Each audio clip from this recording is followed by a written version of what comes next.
जायची सवय लटकलेल्या मायामुळे ते आपण गाडी उभा करत नाहीत मधून कळत नाही जेवायला मिळाला निघाला नाही ते म्हणले उगाच लफड्यात गुतलो आपण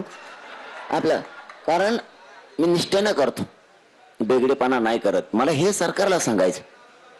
मराठ्यांच्या पोराशी वाईट वागू नका मुंबईत काही करणार नाहीत ते देवबाप्पाच्या दर्शनाला जाते परत आझाद मैदानला बसते येते पुन्हा येते काय करणार नाहीत ते तुम्ही त्यांना चिडी घालू नका ते काय करणार नाहीत लय गरीबाचे लेकर आहेत लय मोठं दुःख आणि वेदना घेऊन इथं आले ते मराठ्याचे पोरं माज आणि मस्ती घेऊन नाही आले इकडं लय हालेत हो आमच्या लेकराचे मुख्यमंत्री आम्हाला माहित आहे आमच्या लेकराचे किती हालेत किती कमरं मोडलेत आमच्या आईबापांचे कष्ट करू करू लय अवघड आहे तुम्ही ते जाण ठेवा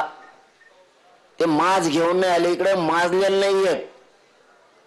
वेदना घेऊन आलेत आणि तुम्ही वेदनेवर लक्ष देणार आमच्या डोळ्याचं पाणी पुसिनात म्हणून त्यांना राग येतोय बरं तुम्ही लवकर नका का पुसिनात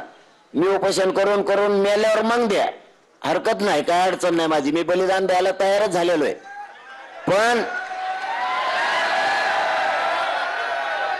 पण तुम्ही त्यांना इथं दुकानं बंद करायला लावू नका नसता तुमच्या बी महाराष्ट्रात सभा असले की पुढे तसंच होणार आहे मग अहो खरं सांगतो आपण काढला पण ठेवत नसतो आमचे पोर आले म्हणून तुम्ही टपऱ्या बंद करणार हॉटेल बंद करणार सगळे पाण्याचं बंद करणार आम्ही पण तुमच्या तिकडे सभा असले की तुमचं जी दैती दल्ले ते पाईपलाईन आमच्या गावातून गेले असले तर आम्ही तिचं पाणी त्या दिवशी पुरतं बंद करणार तुमचं रेस्ट हाऊसलाच गेलं असलं पाणी तर आम्ही ते बंद करणार आमच्या रानातून गेलेलं असलं तर कारण तुम्ही आम्हाला मुंबईत पिऊन दिलं आणि आपण बोलतो ते करतो तुमच्या आमदार मंत्र्याच्या जर आमच्या तिथून पाईपलाईन गेले असले तर आम्ही त्या बंद करणार कारण तुम्ही आमचे लेकर उपाशी मारायला लागले तर जशाला तसं होणार तुम्ही नाही सापडत आम्हाला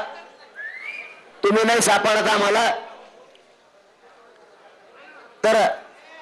तुमचे लोक सापडतील कारण तुम्ही माझ्या सगळ्या सोयऱ्याला त्रास द्यायलात ना इथं आलेला मराठा सगळा आमचा पाहुणा आहे सगळं आमच्या सगळे सोयरे आहेत तुमचे सगळे सोयरे असतील ना महाराष्ट्रात त्यांचेही झाड होणार मग हो जशाला तसं होणार देण्यात ठेवा मुख्यमंत्री जशाला तसं होणार मग गरीबाचे लोक राहिले तर तुम्ही त्रास देता आणखीन बदला बुद्धी हे माझं म्हणणं आहे आणखीन तुमच्या बुद्धीत बदल करा आम्हाला काय नको आणि मराठ्यांच्या पोराला सांगतो रे बाबा कुठे जरी इकडे तिकडे गेले तरी शांतता हे शब्द आणि संयम ध्यानात ठेवा सगळेजण कुणीही वाईट पाऊल उचलायचं नाही आपण आपल्या गाड्या दिलेल्या मैदानावर सुरक्षित नेऊन लावा इथं जर नाही खायला मिळालं तर तुम्हाला रेल्वेनं तुमच्या गाडीपर्यंत जाता येईल जेवण करता येईल पुन्हा रेल्वेनं तुम्हाला माघारी पण येता येईल किंवा इथं जर पाऊस असला तुम्हाला तुमच्या गाडीत तिथं झोपता येईल म्हणून अगोदर गाड्या ठरवून दिलेल्या मैदानावर सुरक्षित नेऊन लावा हे कोणी शब्द विसरू नका परत